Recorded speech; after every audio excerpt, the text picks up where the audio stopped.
will come in there and he'll take it from there and still add a special dynamic to what Oklahoma is doing.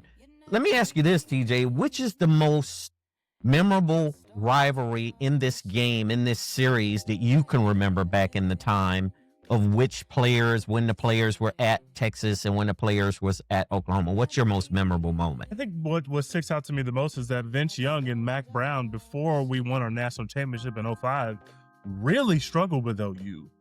Even when we were the quote-unquote better team or things looked better for us, Mack Brown could not beat OU for a number of years.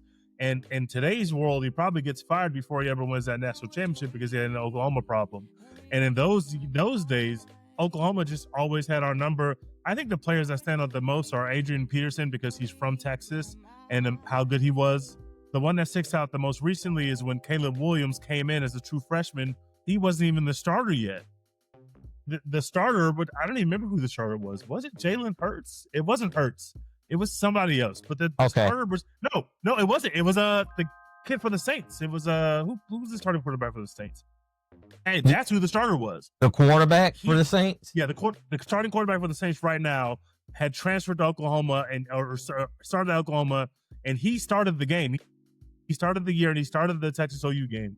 Mm-hmm. We were destroying them at halftime. I think we were up 28 points. This is in 2022, maybe 21. Texas is up huge at halftime.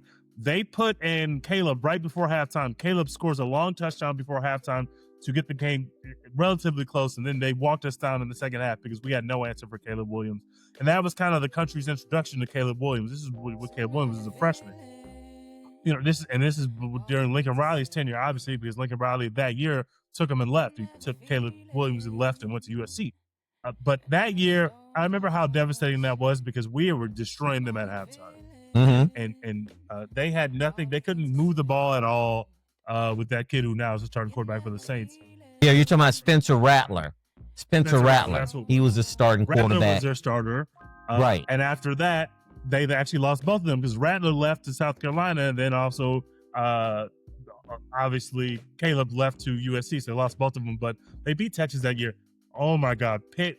I think Florida State might lose this game. They're down 3 with 4 minutes left. Pitt just had a fumble that bounced around about 5 times and picked it back up. They got the ball with 4 minutes left. Yikes, Florida State. But it stands up that Colt McCoy was great in this game. The Colt McCoy era, we were great in this game, but Oklahoma was really good. Oklahoma has actually been really good kind of my whole life, except for last year when they were 6-7, and we beat them up last year. But if Michael Hawkins actually played in this game last year because they benched Jackson Arnold last year. So I remember when they benched Jackson Arnold. They benched Jackson Arnold, and so Michael Hawkins actually started this game last year, and he couldn't move the ball in Texas at all. We beat them by a lot last year. So they're coming into this game with blood. They see blood in the water because Texas already has 2 losses and is unranked right now. But also, we really got after them last year, and so I'm sure they're looking to get that lick back. But always, 98% of the time, it feels like this game is a game that's won in the fourth quarter, and the game is really dictated by who can run the ball more. Both teams really struggle to run the ball. They have quarterbacks who can run the ball, but they don't really have a traditional hand the ball off to a running back run game that has been proven yet. The team that can establish that their running backs can run the ball, Texas had 11 running back carries or 12 running back carries last week for about 15 yards. So that's obviously extremely bad. Whichever one of these teams can establish a run, not just with their QB, especially with Oklahoma, they've got to really be careful with the QB run because we don't know what Mateer's hand looks like in terms of taking contact. So I would imagine they try to limit the QB run. The team that can run the ball with their running backs the best will end up winning this game. And I have no idea which team that's going to be because both of the teams haven't really shown us that they can do that consistently. Like, we haven't seen that they can do that. We'll see. But the team who can run the ball more with their running back stable and with that offensive line is going to win this ball game. And unfortunately, because Oklahoma has a better offensive line than us, although only slightly in my opinion, I think that they'll be able to run the ball better between the tackles.